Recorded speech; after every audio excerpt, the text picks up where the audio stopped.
Bismillahirrahmanirrahim. Assalamu alaikum. Welcome to Newsroom. I'm your host, Khalid Ba. Today is the 2nd of July 2025. These are the stories that we will be highlighting during the course of the day. We'll begin, ladies and gentlemen, with the latest as far as the Gaza situation is concerned. 634 days, ladies and gentlemen, have passed since this conflict began. 634 days since the people in Palestine are being butchered by the Israelis time and again under one pretext or the other, whether they go for aid and then are butchered by the aid agencies, whether they go otherwise and they are butchered whether in tents or outside, they are pushed from one corner or the other and then they are targeted by the Israelis. Whether it be Gaza, whether it be the West Bank, people are also being attacked and put under bars in the West Bank. The fact remains that the intention by Israel is to annex the occupied West Bank as its own. This seems to be the intention that becomes more and more clear as the day passes. Also, the fact is that there is a 60-day ceasefire plan that is in the making, and as per Donald Trump, the US President, Israel has accepted that 60-day ceasefire. Will Hamas accept or the Palestinian side accept the 60-day ceasefire is something that we will wait to see. But can Israel be trusted in the long term? This and more will be discussed in our first segment. Our second story, ladies and gentlemen, concerns the Indian Foreign Minister, Mr. Jaishankar, and how he is of course attending a Quad meeting, and there he again disputes Donald Trump's ceasefire claim. He said, no, we did not go to the US for the ceasefire, or the US did not mediate as far as the ceasefire is concerned. In fact, it was Pakistan. They are reiterating the same jargon that they have been reiterating, the same jargon that is based on falsehoods. And this is something that India is known for. When they can't, say the truth, they come out with different versions of the lies that they have been coming up, whether it be implicated in Pakistan in false flag operations, whether it be doing one way or the other, destabilize Pakistan and putting it into bad light, whether it be going to the IMF or going to the FATF in order also to put Pakistan in different lists and to put a pause as far as the IMF funding is concerned. That hasn't happened. But the fact is that India continues to do what it has been doing, and Mr. Jaishankar's claim is in the same vein. Our third story, ladies and gentlemen, concerns India as well, and that concerns India as a rape capital of the world. There is a new slogan by Narendra Modi, or in a slightly also called "Slave the daughter, educate the daughter." But how can they save the daughter, educate the daughter when their own daughters are being raped left, right and center? The latest example being of a 24-year-old female student who was gang raped at the Kolkata Law College.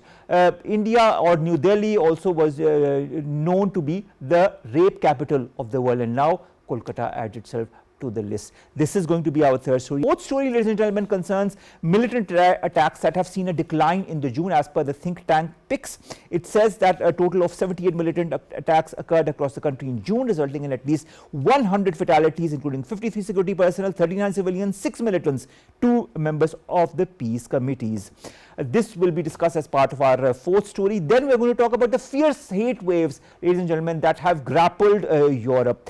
Temperatures are topping 40 degrees Celsius from Paris to Lisbon, from Germany to other countries across the world. Schools are being closed, tourists are being limited, wildfire warnings are being put in all of these countries, and a lot of people are extremely afraid that something that happened a couple of years back is returning. And of course, Europe, that is really not used to fans and ACs, are installing those as well. This is our fifth story. Our last story, ladies and gentlemen, concerns UAE, or Dubai in particular, that is going to rather start a new way to skip traffic through air taxis. Dubai aims to beat the traffic with 2026 Joby air taxi liftoffs. These can cut down journeys from 45 minutes to 12 minutes, and they have exclusive rights to Dubai air taxis for a period of 6 years, and they can fly a distance of up to 160 kilometers. Not bad for Dubai. What better to beat the commutes than to take an air taxi? I hope the rates won't be that expensive as is the case with the other air travel. This is the lineup for today. Let's begin with our first story, ladies and gentlemen. Our first story concerns, as we all know, what is happening in Gaza. Gaza, Palestine, it's day 634, people being butchered, nothing new there, but the fact is that no stop is coming, despite the fact that the US President says that a 60-day ceasefire proposal has been accepted by Israel, not yet by Hamas. More in the following report. The humanitarian catastrophe in Gaza deepens. Over 56,000 lives have been lost, thousands are still missing under the rubble, and basic infrastructure is obliterated. As international pressure mounts, US President Donald Trump has made a direct appeal to Hamas to accept a 60-day ceasefire. In a post on social media, Trump claimed Israel had agreed to the proposal's key terms. Mediators from Qatar and Egypt are now tasked with delivering the offer. Meanwhile, Israeli strikes today killed at least 14, including entire families, in areas previously declared as safe zones. In Khan Yunis and Gaza City, children wounded in the attacks lie in overcrowded hospitals while families mourn over the remains of their loved ones. Israel's Foreign Minister Gideon Sa'ar signaled support for a hostage release plan, calling it a moment that must not be missed. Despite the proposed ceasefire, ground reports suggest intensified bombardment, leading many Palestinians to question whether negotiations only bring more bloodshed. The humanitarian Now, a lot of bloodshed is happening. The number of casualties keeps on increasing, and these casualties are just the tip of the iceberg, because as per the Lancet Foundation's report, around 180,000 casualties have already happened in Palestine, maybe even more. We've been joined by Osama Nazzal, Osama Muhammad Nazzal, in fact, our dear friend from Jenin, who joins us all the way to discuss more. Than Osama, thank you very much to have joined us. In the studios, we've been joined by Dr. Sundus Mustaqeem. She's a foreign affairs expert. Dr. Sundus, it's a pleasure to have you here. Let's begin with you, Osama. Osama, let's begin with the ceasefire proposal. I mean, before we go to the brutalities, let's talk a little bit positive of these latest details that come up. Israel apparently accepts the 60-day ceasefire proposal that has been put forward by the US. How do you see this proposal? How efficient could it be? Can we trust Israel? Look, the situation that the Palestinians, mainly in Gaza, are going through is unbearable, and no human being can endure, as the Israeli murdering machine is operating all the time, 24 hours a day, targeting everything in Gaza. And the last we heard of the deliberate killing of the director of the Indonesian hospital in Gaza. So Israel is targeting all the categories of the Palestinian society in order to obliterate the Palestinian society and end the existence of the Palestinian people. Now, any agreement that would lead to stopping this genocide, of course, it's warmly welcomed by every Palestinian citizen and every Palestinian leader. Concerning the American proposal, regrettably, it is not different from the proposals before, because it's talking about like interim ceasefire, temporary truce that would end after 60 days. And the Palestinians have experienced that before, when there was a temporary ceasefire and Israel resumed murdering in a more brutal way, really killing thousands and thousands of Palestinians since that time until now. So what the people are afraid of is that to have a ceasefire for 60 days and then you get back to hell, to murder, to death once again. After almost 2 years of murdering Palestinians, I think it's enough. It's time to call and to work for eternal or permanent stopping of the Israeli genocide. Asking Osama, it has been asking for security guarantees and for troop withdrawal. And of course, we all know that Netanyahu is going to meet with Donald Trump as well next week. What expectations do you have? Really, when it comes to the Israeli and American meetings, as a Palestinian, nothing can be expected but a worse situation, because the American president is fully standing behind the Israeli occupation Prime Minister Benjamin Netanyahu, and he went even further and interfered with the domestic Israeli policies and the domestic Israeli judicial system when he called or ordered the Israeli Supreme Court not to prosecute Benjamin Netanyahu, describing him as one of the best prime ministers or leaders in Israel. So Donald Trump is providing all the support for the Israeli occupation Prime Minister Benjamin Netanyahu, and I think they are going to discuss like bilateral relations or more support from the American administration for the Israeli occupation government, maybe giving him the green light to annex more of the land of the West Bank, to build more settlements. All that what we expect from Donald Trump, nothing outside the framework of the deal of the century that he announced during his first term. Before I go to my other guests, I'd like to understand something else. The occupied West Bank is raising a lot of questions because it seems as if the intention of the Israelis is to capture it and annex it as part of their own in the coming weeks or days or months. I don't know what the time frame is. Israeli Justice Minister Yariv Levin says the current times offer a quote-unquote historic opportunity to seize the occupied West Bank. Is that a possibility that could happen? Now, the main policy and the main ideology of the Israeli occupation is to end any potential or any possibility for the creation of the Palestinian state, or to grant the people of Palestine their right of independence and sovereignty.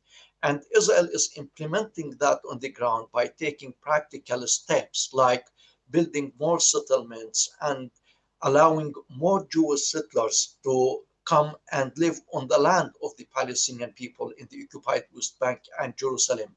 By this policy, Israel guarantees that the state of Palestine would never be established. And as you may know, Brother Omar, that the Israeli government had recently approved of building 22 new Israeli settlements on the land of the Palestinians in the West Bank. And just this year, the Israeli government approved of building 1,434 Israeli settlement housing units in different areas of the West Bank.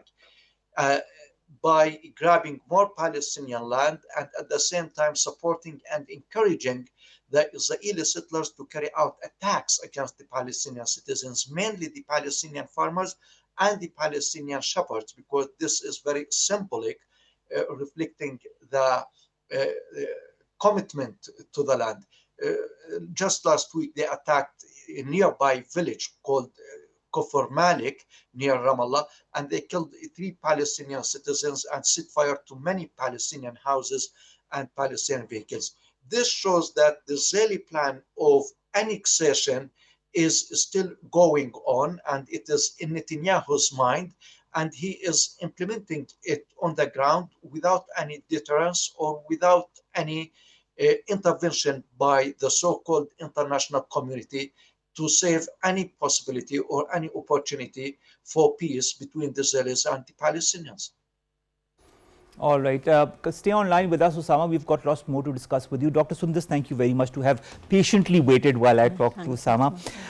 I'd like to understand Sam Rose, who's the director of UNRWA Affairs in Gaza. He says the situation in the enclave and the killings near and the distribution hubs are getting immeasurably worse and showing no signs of ameliorating. We all know that there are more than 100 NGOs also that have signed a complaint against the so-called agency that was distributing aid in Gaza, and on the pretext of that, many scores of people have been killed. Even today, a certain number of people were killed, getting aid from that.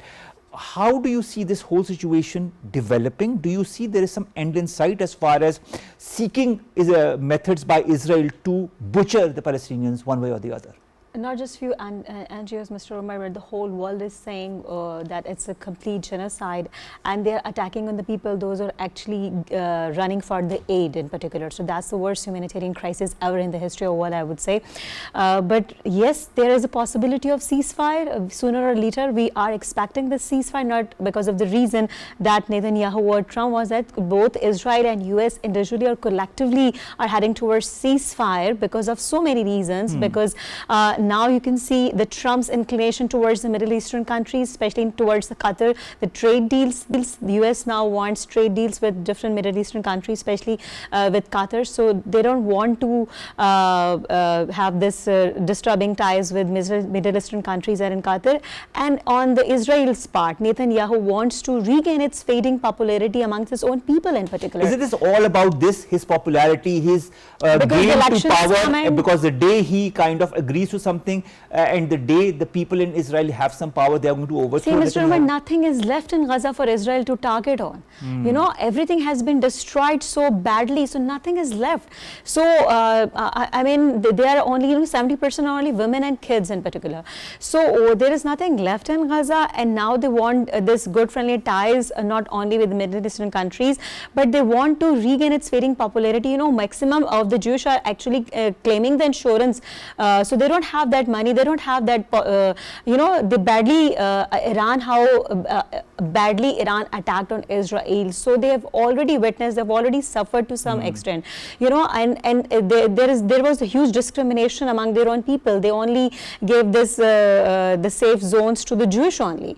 So from inside to from internal and external, internally and externally speaking, Netanyahu is actually facing the fire on both ends, not only to regain its fading popularity, not only because Netanyahu will do what Trump is saying to Netanyahu. So he will at any cost, Netanyahu will only listen to Trump only. And Trump now, and recently we have seen this the rally against the Trump in San Diego, California, and different other areas as well of the US. We've seen that in the education institutions, and that is why there was such a hue and cry from the Trump administration as a result of that. So for the Trump and for the Netanyahu, they both want to regain their fading popularity among their own people. They want to, and Netanyahu still mistakenly thinks that he's still merits for the next election. So let's see what the election will. I mean, that is a long way to go. But the recent thing is whether this ceasefire is going to hold, whether Hamas is going to agree. Hamas is not going to trust Israel at all. But yes, we can predict. We can see this ceasefire in near future. All right. Brother Osama, coming to you. A lot of media censorship is something that we've seen across the world when it comes to the real fact concerning the Israel-Palestine conflict. Now, recently, more than 100 staff of the BBC have accused the broadcaster of censorship and anti-Palestine racism when it comes to the coverage of the Israel-Palestine conflict. Is this media bias going to continue? Many of the media institutions around the world are working according to the agenda of their funders, because who pays in the end runs the tune. And we know of the Zionist lobby, mainly in the Western countries. The United States and the UK in particular is very strong, and it tries to control these media institutions. And it was not strange really to the Palestinians and the specialists in the media field that the BBC or the Fox News or other Western media outlets acting according to the wishes of those in power and those in control, trying to promote and to spread the Israeli narrative. And all that happens at the expense of the truth and the professional of their staffs. If we learned something as journalists from the Israeli genocidal war on Gaza, it is that there is no objective media in the world, and each media institution, or almost all of media institutions, have their agendas that are set to them by the people in control, the people who pay them. So yes, the Palestinian people and the Palestinian victims suffered much because of the media bias and because of the support that they provide for the Israeli narrative. And I don't think that it is easy to stop that, despite the shifting that we are watching at the level of the international public opinion, especially the protests and the demonstrations we see every day. Thank you very much, Brother Osama. That was Osama Mohammed Nazzal joining us all the way from Jenin, giving us latest details as far as this conflict between Israel and Gaza. Let's put it, this genocide, these crimes against humanity that have been going on since the last 634 days. Thank you very much, Osama, to have joined us. We'll be to a short break.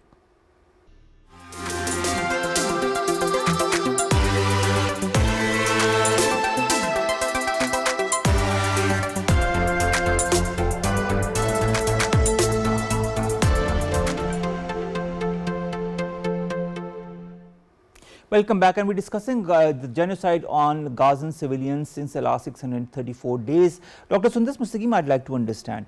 Reports say more than 70% of Gaza infrastructure has been destroyed. Reports talk about more than 100 journalists who have been killed. Reporters Without Borders has given that report. We've got health workers who've been killed. We've got aid workers who have been either killed or have been arrested. There's a recent protest that has happened to free those who have been arrested by the Israeli authorities. Women cannot feed their children because they are not in a state to feed them. There's not enough food, enough water, enough health facilities. The children are dying because there is not enough baby milk to feed them, because the mothers can't feed them. There's a lack of water, there's a lack of food, there's a lack of everything. Hospitals are being destroyed left, right and center. And then we talk about this ceasefire. What's your opinion on this ceasefire? Well, I wonder why the world is even using the terminology ceasefire, because the ceasefire would happen between the two countries, those who are actually fighting with each other. Gaza is not even fighting at all, and the Israel is only targeting the hospitals, the schools, the women, the children and the journalists. So with whom they are fighting for? There are no militancy over there, there are not even freedom fighters over there, so they're just targeting the innocent people, as you have just explained. So I wonder why there is no ceasefire thing. There should be no ceasefire word. Actually, it's simply the genocide and the crime, and simply the genocide thing. So and I think that now the Netanyahu's only intention is the Israeli captives over there. So they just want their Israeli captives back in their land just to please their own people, and they don't care about those innocent people, the genocide thing and all that stuff. So I think they will have to come up with this so-called ceasefire thing, or the end of this genocide or crime thing, because there is nothing left in Gaza for Israel to target more and more. All right, thank you very much to have joined us. Let's come to our second story, and our second and third stories both concern India. Because a lot is happening in India, and not for the good, to be very frank. Indian FM, who is of course attending the Quad Summit, while being interviewed by Newsweek, denies that Trump had ever mediated between India and Pakistan following the conflict that began after the Pahalgam false flag operation. Now, this is something that has been told time and again by India, then negated by India, and then they haven't even accepted the fact that their Rafale jets have been downed, or their 6 jets have been downed by Pakistan. In a recent interview, somebody said, oh, if I really cite the real number of aircrafts, the Indian media and the Indian government won't leave me behind. So the thing is, everybody is afraid to say the truth. There was some truth that was reiterated by one of the forces officials to a Bloomberg interview, but the fact remains that apart from that, no real truth has come out from India as far as the reality of the situation post the Pahalgam false flag operation is concerned. We've been joined, if we continue to be joined by Dr. Mustaqeem in the studios, but we've also been joined by Shazia Malik, who is an international political analyst, joins us all the way from Canada. Thank you very much, Shazia, to have joined us. We'll begin with you. Thank you. Thank you. How credible is this Indian claim that the May 9 ceasefire was initiated by Pakistan, when even to President Donald Trump, I don't know how many times, has reiterated that he was the one who mediated this ceasefire between Pakistan and India, and Pakistan has even thanked Donald Trump for it. I mean, how far can you go as when it comes to spreading falsehoods? Yes, thank you very much, Umar, once again for the opportunity. Well, yes, that's very much in the DNA of RSS. They killed Mahatma Gandhi, and then they started crying. They went to the Congress headquarters and they said, oh, we are so sad about it. So who is Mr. S. Jaishankar? He's part of Lashkar-e-Modi. And Lashkar-e-Modi has not been speaking about this at all. In the country itself, Rahul Gandhi, the leader of opposition, Congress President Malik Arjun Kharge has been asking Mr. Modi to come up clean. Now, again, yesterday, Congress, communications head, Mr. Jairam Ramesh, has been asking Mr. Modi that now, again, you are going for a 5-country yatra. So tell us what exactly the truth is. So why is the Prime Minister shying away? Why Mr. Modi is not really talking about this? Yes, definitely, because they say they are Vishwa Guru, and now they were bashed by Pakistan in this war, and now just to save their face. They are lying very much about it, because if it was the truth that they had not taken the Trump mediation for the ceasefire, Mr. Modi, the Prime Minister himself, would have come clean and talked about it. But I am going to quote over here Pawan Khera, a Congress a senior leader. He said that Mr. Modi and his brigade is all, about lies. He called Mr. Modi the Prem Chopra of politics. He said in the rallies, he talks about, oh, we are going to do this, ghuske marenge Pakistan mein, and all those things. And in front of Mr. Trump, he starts crying. So that's what the whole truth about this. You need to read a very interesting book of Dwarka Mishra on how these politicians of RSS, they lie about these things to create their own narrative and get what they wish to. So he's definitely lying over there, because if there was any shred of truth in this, Mr. Modi, the Prime Minister, would have talked about it. I'm really surprised this Lashkar-e-Modi, this terrorist outfit that is carrying out all this terrorism across the globe and then blaming the other people and then attacking a sovereign country, and they have the cheek to talk about all these lies. Why they still have not been put in the FATF list for terror financing? So no matter what they do and what they say, the truth is right in front. And see what happened at Quad itself. The Quad declaration that has come up, they have not named Pakistan in the Pahalgam attack or elsewhere. Even in the SCO declaration, Pakistan was not named. So the world is not really blind. Mr. S. Jaishankar can say all kinds of lies and to his skin whatever he wishes to, but the world is now not really buying their false narratives. All right. Of course, the fact is that India can say whatever it wants. It can move as far as it wants, as far as propagating the falsehoods are concerned. But at the end of the day, these are falsehoods, They have no base. It's all hollow ground underneath. Stay on with us. Dr. Sundus, I'd like to understand. Do you feel India is trying to write the diplomatic timeline by spreading such falsehoods? Because let's put things across. Pakistan emerged victorious after the conflict with India. Then our Chief of the Army Staff, Field Marshal Asim Munir, goes to the US and meets President Donald Trump. It is a successful meeting, goes beyond 1.5 hours. Then we've got a trade delegation that is currently in the US. We had a very successful diplomatic delegation led by Bilawal Bhutto Zardari Saab and others to highlight Pakistan's narrative perspective, and that went to the US, UK and Brussels, and everywhere Pakistan point of view was listened to. Will India be able to still rewrite this diplomatic narrative based on falsehoods? They are not writing at all productively on a diplomatic ground. They are just making fun of them, and they can't stop making fun of them. Now, as Shankar, we thought is a very responsible foreign minister, is behaving as Indian media behaved during India-Pakistan conflict. Look at the shaking body language and the shaking tone of Jaishankar Shankar while saying that Trump has nothing to do with the ceasefire thing. I mean, how can he just publicly challenge Trump's statement that he had nothing to do with the negotiations among between the India-Pakistan conflict? Now, the thing is, at the other part of the world, when India is saying something else, and other part of the world, another Indian is saying something else, like the Indian defense attaché recently in Indonesia, he admitted the fact that Indian Air Force suffered a loss, heavy loss from the Pakistan Air Force. And now Shankar is saying that we hit very hard, and then Pakistan said, please come on table talk. I mean, seriously, as the ma'am just has said, the world is not even blind.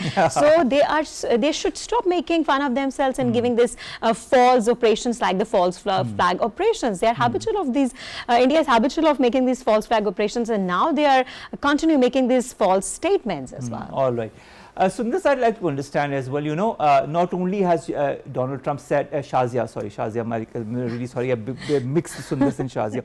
Shazia Malik, the fact is that Donald Trump has not only publicly stated many times that he has mediated between India and Pakistan for the ceasefire, he's also said that he will initiate trade talks with Pakistan. That is happening, a trade deal in the US. But he has also said that he will push for talks on the Indian illegally occupied Jammu and Kashmir issue between Pakistan and India. This is also something that India negates to this date, but Donald Trump keeps on reiterating that very fact.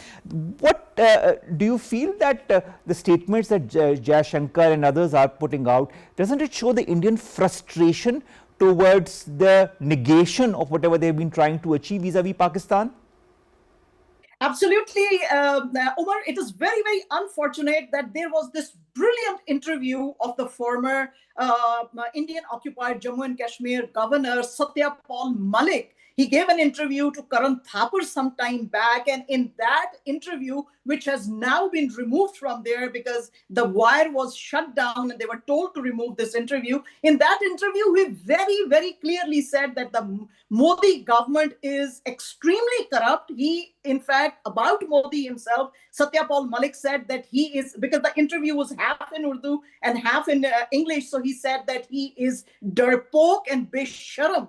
Those are the words he used, that he is a coward and a shameless person. And even their own, BJP leader, Subramaniam Swamy, he has been saying that there is a massive corruption in this regime, which is helmed by Mr. Modi, which I call Lashkar-e-Modi. And so once this regime goes, only then all these things will come up. So to answer your question, they are constantly lying to their own nation. They are, lying to their own, the Sangh Parivar, and also all those Modi loyalists. However, once this government goes, you would be actually able to see how much they have damaged India's reputation by speaking all these lies. Now, why they are doing this? They are doing this because they want all the investments in India. And like you rightly pointed out, that now the US is very much interested in doing trade with Pakistan.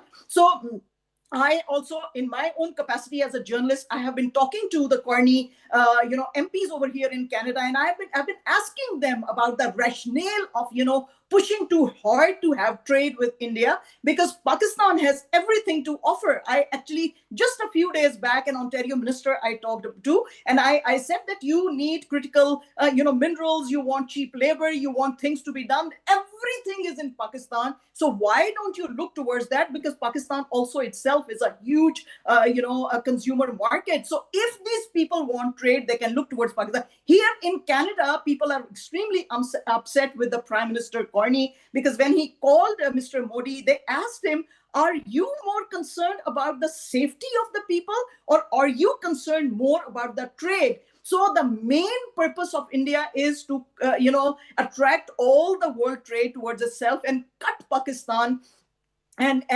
tell the world that it is a terrorist country. But again, unfortunately, nobody is now buying their argument. And trade being the biggest thing at the moment for the Trump administration, and they need critical minerals. Definitely, they want to give, they want to promote cryptocurrency. So they are looking towards Pakistan, and India absolutely hates this. They don't want, they tried their best to cut Pakistan at every level. However, they could not. And now they're, like you rightly said, their frustration is coming out, and it's too brazen. And in fact, India is involved in transnational terrorism. Just last month, the Ceasefire, our intelligence report came out, and they said that India is interfering too much. Our, the Premier of BC, Mr. David Abbey, he also has told Mr. Carney that this Lawrence Bishnoi group that is doing all the dirty work of Mr. Modi, it should now be a designated terrorist group itself.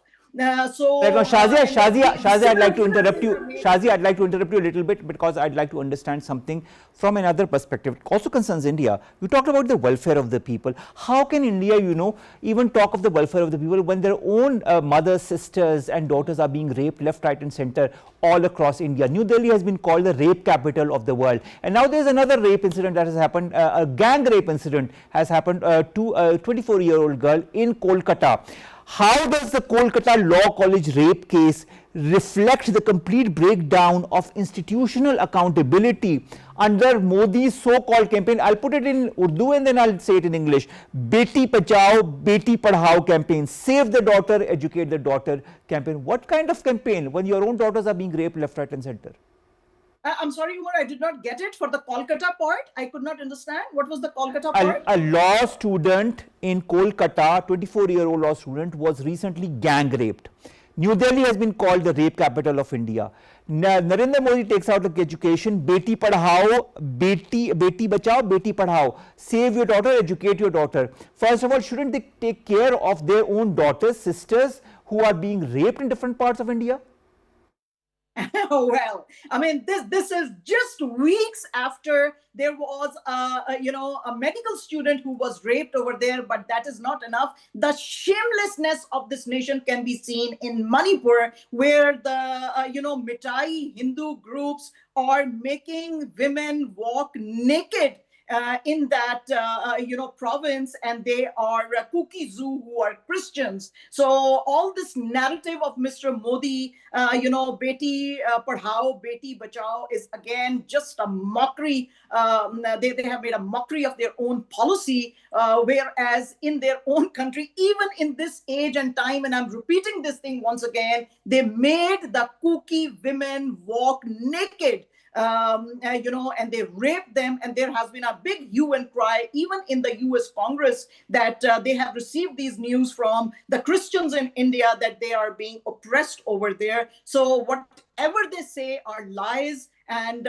you might have seen the recent YouTube. They say are lies, and that is, I totally agree with you on that. Whatever comes officially from their mouths nowadays, unfortunately, is basically based on lies, because it always targets Pakistan directly and indirectly. It is based on falsehoods, based on hollow ground, and ground that there is no basis on. Thank you very much, Shazia, to have joined us all the way from Canada. Dr. Sundar, India recording over 30,000 rapes annually, 43 assaults every hour. Can it still claim to be the world's largest democracy when it even fails to save half of its population? Mr. Umar, this is not the first time we're listening to such horrible incident from India's side. The rape incident is recently, after a month or two, we keep on listening to such horrible incidents. So when it comes to India is the #1 champion when it comes to human rights violation, minority rights, women rights. So this is not the democracy. This has nothing to do with secularism. The so-called secular and the so-called democratic India, as you just have said, have failed to give protection to their own people, to their own